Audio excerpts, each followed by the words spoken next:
Hey everyone, Mitchell here. Before we start the show, a huge thank you to the Walton Family Foundation. Thanks for the continued support this season.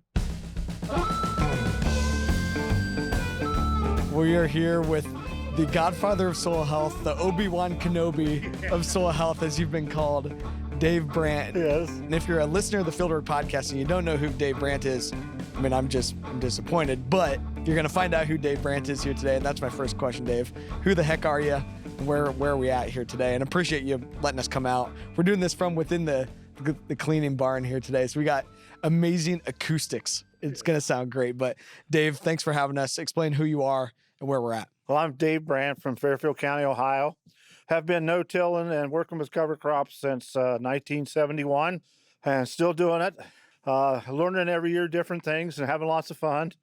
My goal was to show people throughout the United States how they could be, I hate to call it sustainable, but to make more money and not spend so much to get a crop produced, and have enjoyed all the new people I've met over the years, and been called everything from that Mitch said, and even worse than that in some cases, but have really enjoyed it. And I guess the fun thing for me, since I'm almost 79 years old, that now I'm seeing my children, what I call them, and my grandchildren talking about regenerative ag. Totally. And I mean, those are guys like Rick Clark and Archuleta and Gabe Brown, and all those guys have all been here.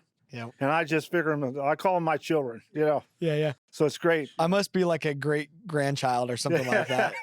I haven't been at it quite as long as you have, but trying to continue to, really take the torch that you and your peers really started, so long ago. And I think it's amazing to see where this has progressed. But let's start at the beginning with what was the initial starting point? What was the kickoff? Why was 1971 the day that you're like, all right, we're going to do it? We'd went to a tenant farm that had Charolais cattle, about 40 head and about 70 sows. And I was the tenant on the farm, and started there in 69. Had a crop advisor there, and he said, David, he says, I think the only way you can make this work, and I just got out of the military as a Marine, had just lost my dad in a farming operation, which had to be sold. So I had to start over from scratch the third time. And he says, the only way you can do this is no-till, and I said, well, what's that? And he says, well, Alice Chalmers has just come out of this planter. And he says, I know the Chalmers person. He says, well, just go get you one. I said, okay. And so I started with a 4-row Alice Chalmers planter, a 30-20 John Deere new, and I still have it on the farm. That's awesome. And a Walsh sprayer, 300-gallon sprayer, and a John Deere 45 combine without a cab. Nice.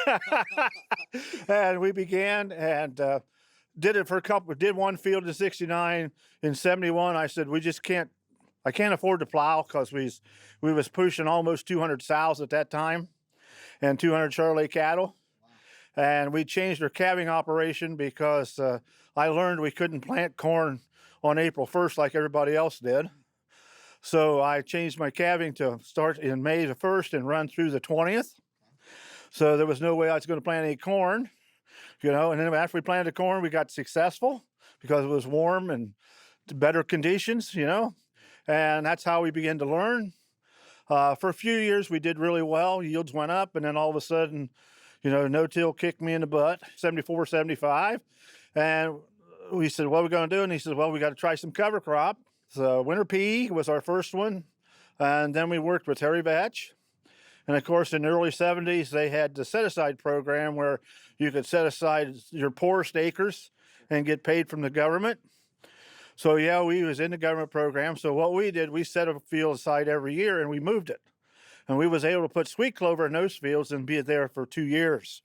And man, did we see the changes in the production of our corn by doing that. And that's how we learned to do that. There's a little something to it. Yes, sir. You weren't quite watching it on YouTube at that point of these guys doing cover crops and stuff. It wasn't quite from YouTube. Yeah. Where was your buddy from? The guy that told you about this? He was a government employee, and he worked in the Eisenhower administration in the ag department. That's awesome. And he was just a real good advisor. He was an old fella out of Marysville that was a farmer that struggled like we were, and he was just wanting to help us. And it really made it nice, as we got involved, we were the only ones doing it in the area. So then Chevron Chemical come up with gramoxone and Paraquat at that time. So we were one of their 5 people in Ohio that did all their test work, and they paid us what I thought was a lot of money at that time. It was like $2,000, and I thought that was like a gold mine to me then. And so the criteria was you had to have a field day once a year, and you had to invite equipment companies in. So, my policy was that we do the field day. Everybody shows up a day before like they are here, and they bring all their equipment with the tractor, and they had to leave at 4 o'clock in the afternoon. So that gave David from 4 o'clock in the afternoon till 8 o'clock the next morning to find out how these new tractors and these drills worked, Sure. And if they plugged up with corn fodder, that's exactly where they sat. Wow. These guys brought their equipment. And is this the farm that you started on where we're standing at today for context? Yes. So, and we're just southeast of Columbus for everyone listening, maybe 45 minutes southeast of Columbus. So you had them all bring their equipment here and you said, leave the keys in it. Yep. And it'll be maybe just fine when you get back tomorrow. Yeah, right. And I said, if it don't work, you'll know why, And of course, at that time it was, we had conventional drills. So they'd put 55-gallon drums on the front, fill them full of water, put fluted coolers on front of them, and they'd work, but you get in that 160 bushel corn fodder, they'd plug up, and I've seen corn fodder clear over the seed boxes, and these guys would come in the morning, where's my drill, David? I says, it's sitting out there. It's buried. So what you're getting at is that there was all this residue and stuff. You guys were trying to no-till, and these companies were trying to figure out how to build no-till drills, no-till planters. Yes. So you got to play around with all that. I got to play around with stuff, it was a lot of fun. Of course, I ticked off a lot of dealers. Sure. But, they found out what the problems was, and that's why we have the tools we have today. Well, and forced them to innovate, and that if it wasn't going to work for you, it wasn't going to work for that other guy. Right. And you might as well tell them what's wrong first before one of their customers has a big issue. Correct. And but when did you get rid of like the livestock and stuff? Obviously now you've diversified into lots of other things. Yeah. We'll get into that. But the progression here was at some point you got rid of the Charolais, got rid of the sows. Right. Well, in the late 90s, we had 4 packers in Ohio, in Columbus, which was only like half an hour from us. And we were supplying probably half the livestock they were killing for 2 of them every day. And then all of a sudden, with workman's comp and employment problems they were having, they called and says, we're done. We're moving out of Ohio. And David, if you want to clean out what you got, we'll kill everything you got. Wow. And I said, well, where are we going to go? And so I tried to call a packer they give me in Pennsylvania. Well, we had to have a semi-load of hogs, or we had the semi-load of cattle. They all had to be identical. And we didn't have that. We didn't have enough facility for that. So we just give it up then and went to grain farming. And now we're looking back to move back into some livestock to do more farm-to-table things. I figure you need more on your plate, more to keep you busy. Yeah. Jeez, you don't want to get bored out here, Dave. Yeah. But today we're trying to close a deal on a packing house. So. Oh, fun. So, sometime during this day, I got to go sign a note for a packing house. Awesome. So your own, like just a small packing house around here to do the direct-to-consumer stuff. Direct-to-consumer, now, correct. let's dig into that. We're fast-forwarding a bunch here because we got you just a short time, and there's a lot of material about you online that people can go and check out and listen to. You've been pretty open about your story. So, but now you're already in direct-to-consumer, talking about like the milling and the grains and the open pollinated, the non-GMO, all these differentiated things. How has that progressed, and why has that been the opportunity for you guys? Well, I got, with grandson coming back a year and a half ago, our seed business has got big enough, so the second grandsons came back. We were farming about 1,200 acres. Last fall, we was at 1,000. We pulled out of the farm in November 22nd. Landlord come out and says, you're not going to farm it next year. And I said, oh, I'm sorry. And he said, yeah, I sold it for houses. And I can show you that farm today, and it's got 25 homes on it already. Wow. And there's supposed to be 300 more there before fall, So that's what we're facing with. So I decided and talked to the kids. I says, we've got to do more things, what I would call farm to table. And that's our main message now is we're milling open pollinated corns. We have lemon yellow, we have blue courage, and we have also a red corn. We're growing artisan wheats, which is really interesting, because you don't treat them like you treat wheat commercially today because we learned that lesson a year and a half ago. With what do you mean? With Well, we started with corn wheat. So we thought, we'll treat it like we do it our other wheat. So we put 100 pound of nitrogen on it, sprayed it with insecticides and herbicides and all that stuff. And guess what? It turned over and laid down and died. And in the bluegrass field where we cleaned out the drill, we had about 2 acres. We just put in the bluegrass sod. It come up and looked real well, and we harvested another 50 bushel off of it. So I guess we're learning not to fertilize some of our artisan things that we're trying. So you're taking all these products and mostly it's going into flour or Flour what kind of products? Mostly flour and cornmeal. We have a baker in Pittsburgh that's using 1,200 pound of meal a week. Wow. We have a baker in Columbus that's taking 200 pound of flour a week. And the neat thing about our field day tomorrow is that when we serve lunch, everything will be from our farm or neighboring farms. The French baker's making all kind of French pastries for in the morning to eat. There we go. Like donuts and those kind of stuff. At lunchtime, we're going to have chili grown from grass-fed beef, grass-fed pork, non-GMO and non-GMO beef. Then after lunch, we're going to have cookies and cupcakes. We're having cornmeal from our farm. Sure. Go along with the chili. And I'm excited about it. That sounds great. It's a great thing, and we're trying to promote local growers that's doing the same thing we are. Well, the big focus here is that as farmers, we got to focus on profit, not just on yield all the time. Correct. And that's what this is that the farmer gets hardly any money out of the food dollar. And you guys have opened up the way to be able to really do that. How have you seen that change? And what do you see as the opportunity there for the future for other farmers? Well, I think the real future is going to be as we look at regenerative agriculture and learning how to talk to people that wants to work with us to buy regenerative grains. And not saying it's going to be much different than organic. I don't know yet. I don't think there'll be a whole lot of rules and regulations, but you have to have some guidelines to make sure that everybody's doing the same thing to make it regenerative. And I think there'll be a premium paid because what we see with the regenerative agriculture is that the proteins in our grains that we're growing is 3 to 5% better than the commercial grains that's growing. And that's what we're building our things on. It's, the baker in Philadelphia was using cornmeal 5 months ago from somebody. We went to him and showed him what we could do. It changed the texture of his breads. He was able to put our logo and our information on the back, and his bread sales went up by 22%. Wow. So he's excited. Yeah, that's awesome. So, and that's all the connecting to the consumer, the data is going to be a big part, but like you're saying, it's kind of around this regenerative ag. You've seen this from the very beginning before it was regenerative ag, but today, what's your definition of regenerative ag? Well, I think regenerative ag to me means that we are doing the best we can to eliminate tillage. We're diversifying the root systems. We're diversifying our crops.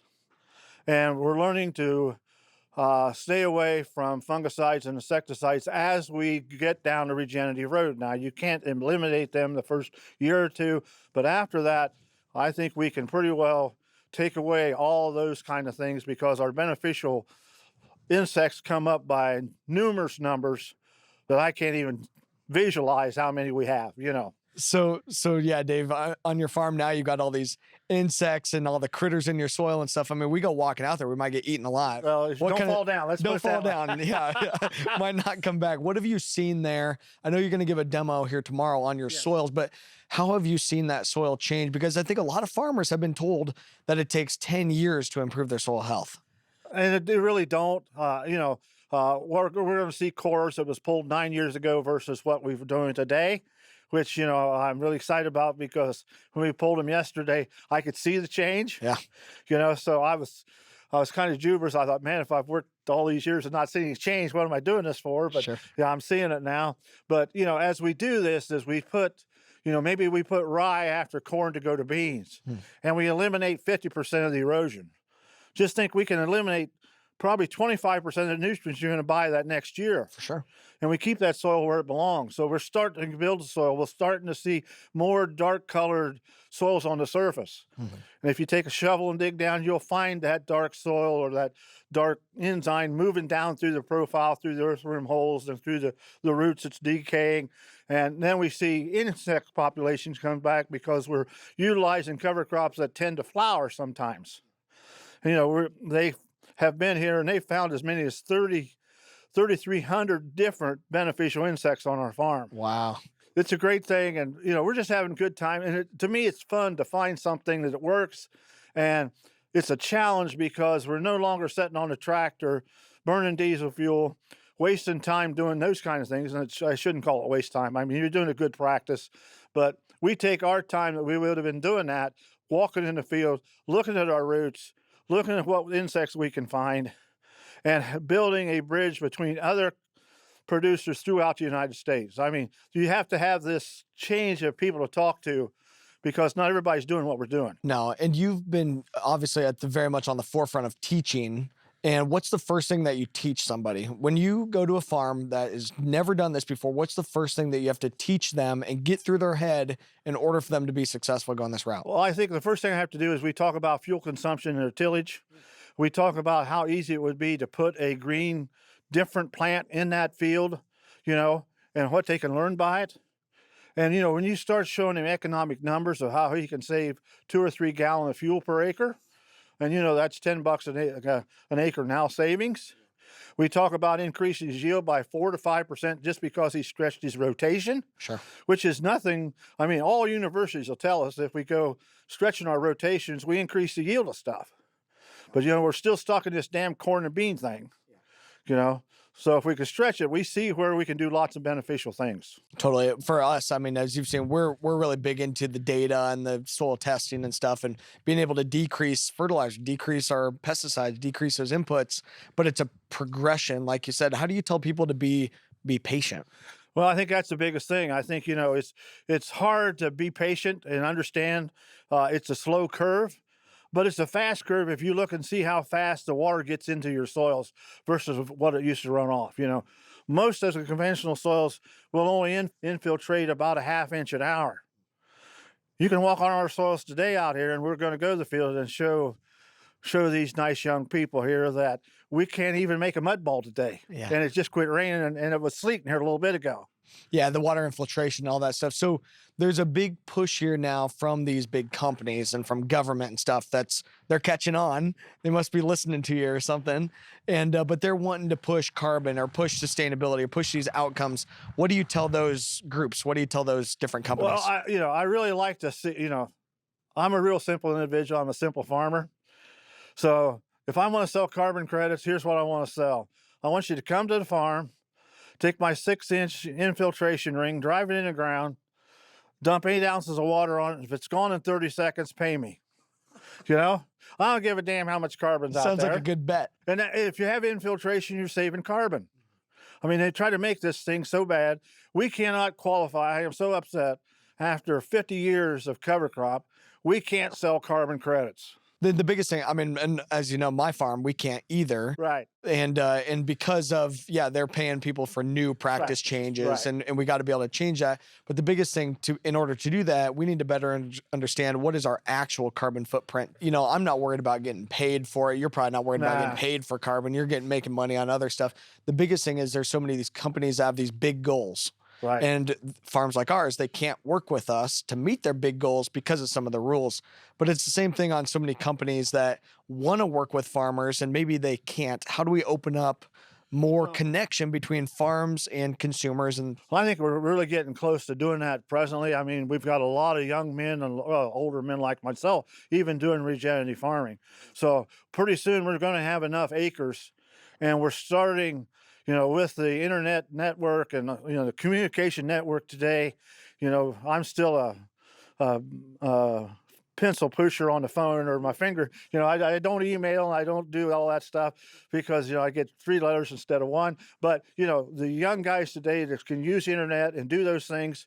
And, we may find an Indiana farmer that's got 5,000 acres of regenerative stuff, or we may find one in Iowa. So why can't we put them together and go to the manufacturer and say, here, we can pull this product you want that has better quality protein, better amino acids, and it'll make your product a lot better. I think that's the ultimate, is the nutrient density piece. That's where we got to get to with this. Right. It seems like we're on a pretty good progression of farms that are starting to catch on. It definitely seems like it's accelerating. I like your thought, but how do we get this to accelerate further? What do you think is needed over the next 10, 15 years to push this even further? Well, I really think it's the educational part of it. I don't think it's funding. I don't think, we don't need to pay farmers to do this. We just need to educate them, to show them that there's a better way. What they're doing is not wrong, but there's a better way, And maybe large industry won't like us when we say we can get by with 30 or 40% less fertilizer or 30% less herbicides. But just think what that would mean in today's market with anhydrous at $1,900 a ton. Yeah. I mean, I think it's just inevitable that they're going to have to go that way. And if those companies want to be part of the future, they're going to learn to pivot. And they're going to pivot. They're going to figure it out. They're going to figure it out. They'll be fine. And, the big companies like Deere and AGCO, and they're really starting to want to talk to farmers that's doing regenerative so they can help their producers. Oh, yeah.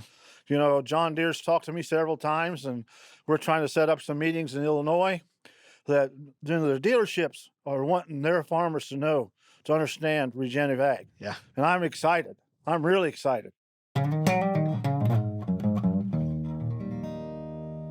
We'll be right back after this short break.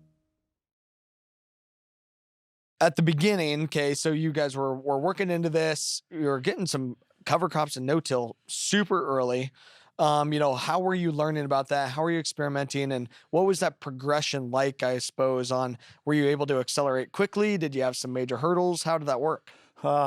We accelerated awful slow. It's like the poor toad was trying to run with a rabbit, Everything we did, something bit us in the caboose, And, 1 year armyworms come, 1 year something else came, 1 year it didn't rain, 1 year it rained too much. The equipment was hard to come by when we first started, And, with lining up, and I shouldn't say we lined up, but we're working with chemical companies, and I'm not opposed to chemical companies a bit. We just have to learn how to use these chemicals more wisely today than we're doing. But, when Monsanto and Chevron Chemical come online, it was not, just imagine when I first started my first field of corn in 69, we put 10-pound atrazine on and a quart of 2,4-D. Wow. Those were the only two herbicides we had then. Yeah. It killed everything and the corn grew, Definitely. So 10-pound atrazine, for context for one, now usually it's about a half a pound, maybe a pound at the most. Right. 10 pounds, that's a little hot. You were frying They come out with everything. toxaphene, and we bought toxaphene in 55-gallon drums, and you've seen these advertisements where you see some of this stuff leaking out. Well, after about 2 months in a steel drum, this stuff would start leaking, But it killed the insects, and when you killed them, you figure you done it right, and then all of a sudden something went wrong, You killed everything, it was good, sterile. Right. And then, Monsanto come up with Roundup, which made us all lazy back in the 80s, and that was a great fun thing because I remember I was working with Bruno Alesi, which was the agronomist for Monsanto in St. Louis, and he took me out there and they showed us these Roundup beans, and we started growing some for him as a test, and about 6 or 7 years later, we found out they had them in group 7s and 8 beans, And of course, they grow those in Arkansas and Mississippi, not in Ohio. And run on to Hart Seed Company in Mississippi, and they had a whole bunch left over one year. So I bought them up here, and my neighbors wouldn't do cover crops, but they would plant soybeans. So I got them to plant a whole bunch of these Group 7 beans as a cover. And a Group 7 bean has a leaf on it probably 5 inches across, and big old plant, rugged. And of course, at that time, they would give you back your cost of the Roundup because of the labeled the thing. And so for 4 years, we kept turning in claims because it never made seeds, see? Oh, wow. So you were, okay, So we're getting Group 7 beans out of Mississippi, planting them as cover crops. And plant them in the spring, but you're doing it in the spring, not over the winter. Always doing it in the summer, In the summer, Right. planting them.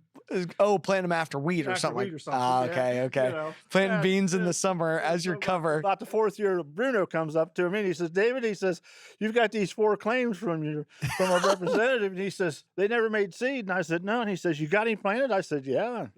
So they're about 7 foot tall. The leaves are big as big as your head. Trouble already. Yeah. And Bruno says, "Well, these are late maturing beans, aren't they, David?" I said, "Yeah." And he said, "What are you doing with them?" So I dug them. And I said, "Look at these nodules. We're building nitrogen here." He said, that's what. It was just your nitrogen builder. Yeah. No intent to actually make the seed off of it, but No. because Roundup was all new and stuff, you're like, well, what the heck? This Roundup is terrible. Right. And we was getting rid of the surplus, you know? Yeah. That's awesome. So about 2 months later, the guy from Heart Seed called. And he said, David, he says, I sold my business. I said, oh, you did? He said, yeah. He says, Monsanto bought us. Oh, no. You're like, the gig is up. So that was over with. So that's when we started looking at other things. But, we just had those kind of things. So when we worked with one species, we'd always have trouble. Someplace in the field that it wouldn't grow, or insects would eat it, And then in late 89 or 97, 98, started working with Steve Groth with his tillage radish. Bought a white planter, would plant 15-inch stuff. So we alternated rows, peas and radishes. What I thought was the greatest thing that ever happened to us, because then we got 2 species, and guess what? They complemented each other. We got more nitrogen from them. We got deeper roots from the radish, and Steve was all excited, and that was probably my biggest mistake. That made me become a speaker, which I'm not yet very good at it. But I had this radish that was 4 inches across, 42 inches long, and took it to the Soil and Water office, and they took a picture of me, and I don't know where it went, but all of a sudden I have to talk about it. Yeah. This big old radish. But so in the 90s was the start of kind of figuring out, hey, maybe there's a little something to the diversity. You were doing some of it before, but not really in the cover crop. Not in the cover crop, right. Because you don't plant corn and beans and harvest them both together, so, and a pig don't have a calf, so I never figured out you could grow more one thing at a time. Now we're at 10 and 12 different things. Yeah, now a bunch of stuff. So how have you experimented with that? You just always try a bunch of stuff, or how do you tell farmers to try new things? Well, I try to get guys to try to get them started with just the rye in the corn to get them used to it, a year or 2 of that. Cereal rye into corn stalks ahead of soybeans. Then a year, maybe another year of that. And then the 3rd year, we'll talk about something for in their corn, or in their soybeans. And we'll try that a year or 2. And then I'll try to convince them they need a small grain, because they don't need to be buying rye from me when they could grow it and replant it. So that gives them a chance to have a cereal in part of their acres, And then we can talk about this big blended species that gets 8, 10 foot tall and has 10-foot roots. And when we do that, we can increase the biomass, which means we increase the organic matter faster. We bring beneficial insects in, and they see a big turnaround. So it's a time frame of probably 4 to 5 to 6 years to get guys convinced, and you have to actually hold their hands. You have to be a mentor to these guys. And that's been the problem with so many government programs is we're going to give you $50 an acre, and you're put rye on, and we ain't gonna tell you how to do it. And, all of a sudden it's wet in the spring and it's 8 foot tall, and these guys are calling, David, how do we do this? Well, you just do it. Yeah. And if it don't work, you do it again. No turning back now. And guy said, well, everybody says, well, this don't work. And I says, well, if it don't work, don't you ever replant your corn? Yeah. And then we try to teach them. That don't work all the time. That's right. And then I try to teach them that they're planting a warm season grass, which nobody understands that a corn plant is grass. Yeah. Once I get that through their head, then they're thinking they can plant a little later and be more successful. So we get the soil warmer so the insects don't work on it as hard. And we have lots of good successes. Yeah. But we've probably had 10,000 failures and 6 successes. Who's counting? Yeah, right. Who's counting? But the failures is where you learn. And the problem is every year's different. It's like this year, we was just out in the field. We saw nothing growing yet, and here it is, the 8th of April. Last year, we had cover crops 2 foot tall, April 8th. So you have to learn to manage what's going on. And I know this year we'll probably have to use some herbicides and some more nutrients. Some years we use none, and you just have to be able to do that. And you have to have a bunch of guys you can talk to find out what's happening in their areas to make this all work. And you're doing that because you're going out there with the shovel and being observant. And you've seen it enough that you know what the plants are kind of telling you and stuff. So I like that I think knowledge and teaching and hand-holding is the missing thing. You guys have done some of that. The first time I met you was a couple years ago when we hosted you guys at the Soil Health Academy. Yes. And I was like, 14 then. Now I'm like 16, Yeah, right. So, but we hosted you at the Soil Health Academy. Yes. Tell that story and kind of what, how has that kind of come about? Because that's been a big piece of educating people Right. and making folks aware. Well, I think, I'm a believer of education. I really think that we need to be educated to know, to make a sound decision on anything you do. So my point was that we need to figure out some way nationwide to educate producers on a change of agriculture. So, it was Ray Archuleta and myself and Gabe Brown. We sat and talked for 2 years and said, why don't we start something where we can actually go out and talk to people, give them little ideas of what's going on, show them some good pictures, and actually be mentors to those people and let them go talk to other people. So that was how that started. And it was about 3 months into it, and it became a monster that started eating all of us because we were so busy, nobody had time to be at home, Actually farming and getting the work done that you're supposed to be getting done. Right. Well, so my story of it was when we hosted that academy, I was at one of my customers' farms, and it was the week of my wedding. Yes. And I was supposed to be helping and getting ready for a wedding. And there I was hanging out with Dave and these guys talking about soils. So that's my Soil Health Academy story. Yeah, that's right. Yeah. There's a lot of, there's a lot of good That stories. would have been February 2018. Yeah. Right. 2018. Pretty early. Yes. Yeah. Sir. So, but okay. So that's continued to really progress and teach and stuff. But now you've got like the seed company thing. How else has some of this diversified? Was that with Steve too? And like the radishes and all that, or? Well, I think the seed business really got started because I was out talking to people and showing them how to use cover crops and rye and winter peas and hairy vetch. And the first thing you know, a phone call, well, I can't find it, Dave. Where do I find it, So I began to put little deals together. But to diversify, but you're growing a bunch of these. What percentage of the seeds are you growing yourself? We're probably at about 25% of the seeds sold. Yeah. We grow here just because we don't have enough acres. Now we're learning to contract with other growers.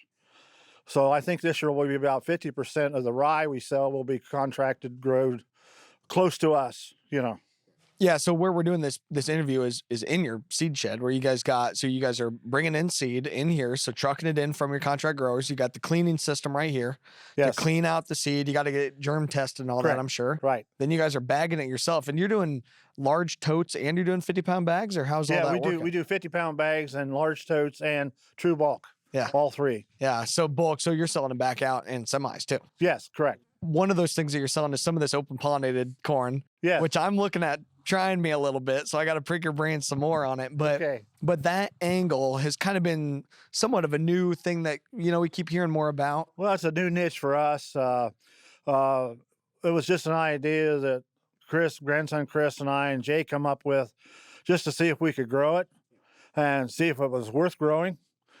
So we had about 7 acres of red corn. We had 9 acres of blue corn and 23 acres of yellow corn. And, it's like the little story about you build a ball diamond in the middle of a cornfield, they'll come. Yeah. Well, guess what? You have 15,000 bushel of seed corn or seeds. You're going to find a market for it. So you actually, or else you're going to be sitting on a whole pile of it Yeah, and right. not know what to do. And that's a neat thing with the internet. Jay's good in that, so he was able to talk to brewers. We sell a lot of the open pollinated corn to brewers. About probably, I'm hoping 50% of it will be milled because we can make more money on the milled stuff than we can through a brewer. But we're just growing slow and small and developing that market to make it work. Yeah, that's why I'm going to try it really small and stuff here too, maybe an acre or two if I do anything, because the key thing for diversifying there, nobody's really done it around me at all. I've seen Lawrence, Yes. Our buddy Lawrence Steinlage, and learning from him, but you got to have a market for it. And I think that's key for diversifying for any of this stuff. How has that, progressed? Or what do you tell people that are like, well, Dave, I don't have a market. What do you tell them? Well, I think you just need to look for a market. I mean, we've been taught so long that ADM and Cargill and Bungie is the only place to go, and it's really simple. You just fill up a truck, and if it's yellow and got a red tip, they'll pay you for corn. And if it's light yellow, they'll pay you in round. It's a soybean, and I got, of course, David has hoof and mouth disease all the time. So one time I was at a big meeting and I held up a piece of pea gravel that was yellow that I painted and put a red dot on it. And I says, if we have a semi-load of this ADM, we'll buy it for corn. Well, that didn't hit home very well. So I learned not to say that anymore. Yeah. But, that's just the idea of it. They don't really care what quality is. Well, it's just as long as it meets their specs, you get paid for the corn. Bulk, yeah. Are you guys selling anything commercially at this point, or it's all about 10% of our corn and beans go commercial right now? Okay. And 90% of it's getting sold retail, or semi-retail, wholesale, to either livestock producers because of the protein value. We're pushing 9 and 10% proteins in our grains that we're growing, and we've got one variety that's running 11.5% protein. And this guy's just feeding ground corn to his hogs as a finishing ration. And it's working great. Sure. What's your goal?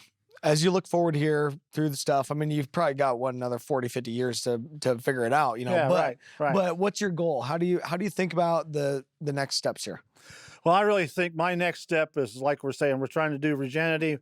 And my next step is to teach the public that as we build soils back to healthy soil types, that was here when we first went across the United States, that we will have healthier livestock. And in the end, we'll have healthier human beings because they're eating healthier meats with more proteins, more antibiotics in it. And I think that's the key. We need to really start. And I think the COVID thing has really brought it on, because I see a lot of housewives that's coming directly to us buying cornmeal and flour, and they're thrilled to death that they know where it comes from.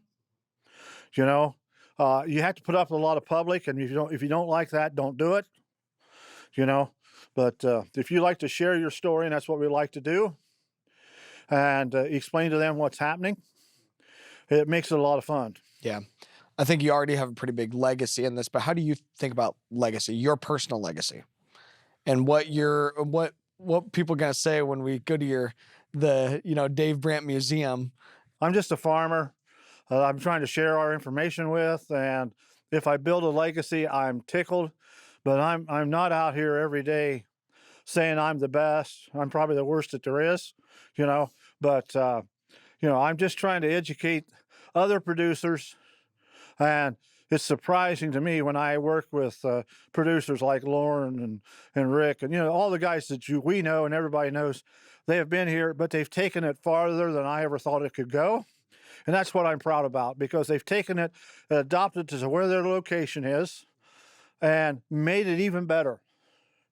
So can you imagine in years from now that we will be feeding the world on protein on grain instead of 600 bushel corn? Yeah. Oh yeah. So I mean, those guys are relatively local, a couple hours away. You're reaching people all over the world. Tell us a story about somebody that called you from who knows where in the world. We was fortunate enough a year ago that a young man from the Ukraine called me. And he said, I'm an agronomist. He says, I got 10 farmers on the line. I just want to talk to you about cover crop and no-till. He says, I know you won't come over here to see us. And I says, no, I don't have wings, so I can't get there, but I'll tell you what I know, and we've talked several times. And, we was lucky enough that we've had people from China here. We've had people from Sweden, the Netherlands, Australia. The best thing was the French ambassador of agriculture was on this farm in 16 or 17. We impressed him so much that when he went back home, they had the COP20 meeting there for climate change, the first meeting of NATO. And he invited me to come and speak to 40 countries in NATO about climate change and how cover crops could affect that.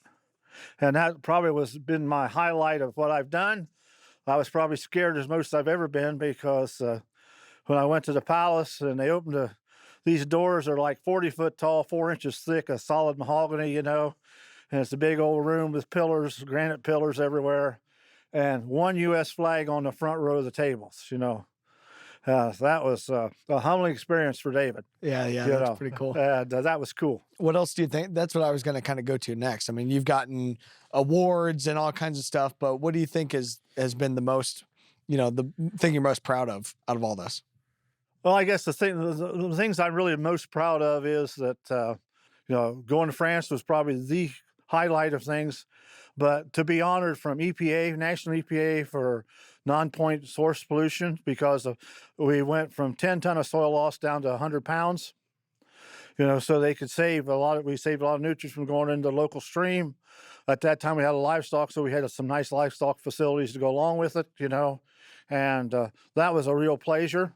And I think the real highlight to our operation here is tomorrow we'll have the 5th national chief of Nrcs on this farm. So I've been able to have 5 chiefs here. And they did kick off the soil health movement nationwide from this location, which was great. Great for me. I mean, I had a lot of fun that day.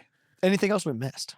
It's just been a learning experience, and I think that's what we have to relay to any new producer or any producer that's doing it. Every year they learn something new, and I think that's what's making it fun for me in agriculture, and it should be fun for everyone. 100%. Well, that's where I'm at with it, on our farm and working with Dad and stuff on it, that we're having fun. We're doing this because, we're having fun. We're making money too. This is a better route, makes more money, but it's better for everything all around. And I think we're seeing, more and more farmers that come this way, but you got to have the right mentors. You got to have the right help. I mean, guys like you, you were able to find some, which is amazing. Like even so early on that there was still help out there. It still took those other mentors, even for you. Right. So that's what's really crucial in all this, and always a resounding thing. I just despise when I go out in Oklahoma or Kansas or Nebraska, and we go through these towns and they're all dried up because one farmer's farming 10,000 or 100,000 acres. And so he bypasses everything that those little towns meant because he's buying such volume. So the town dries up. And maybe that's the way it has to be, I don't know, but I think we can go back to smaller farms, more people involved, better quality food, tell our stories, clean up the water. To me, I think all urban person ought to be interested in regenerative ag, because if we can clean up the water, just think how much less money a sewage treatment plant has to do. The quality of the water is going to be better. I just think there's a lot of things that we can do, and regenerative ag will be the big step to clean up the communities. Yeah, the taxpayer spends a lot of money on mitigating flooding, on insurance, on cleaning up water, on now cleaning up air, on medicine. Right. There's a lot of money spent in those places, and regenerative ag can help to address all of them. Absolutely right. And it's a great story. Regenerative ag is a great story. Yours is a great story, Dave. Appreciate the time. Yep. Thank you. Awesome. Well, everyone, that's for Fieldwork today. Thanks for hanging out with us. Our show is produced by Todd Melby with lots of great help from Anna Canny. Kristen Schmidt runs our social media, and Lauren Humpert is our project coordinator. Thanks to all the technical directors at American Public Media who help us record and mix our show. Be sure to check us out on social media.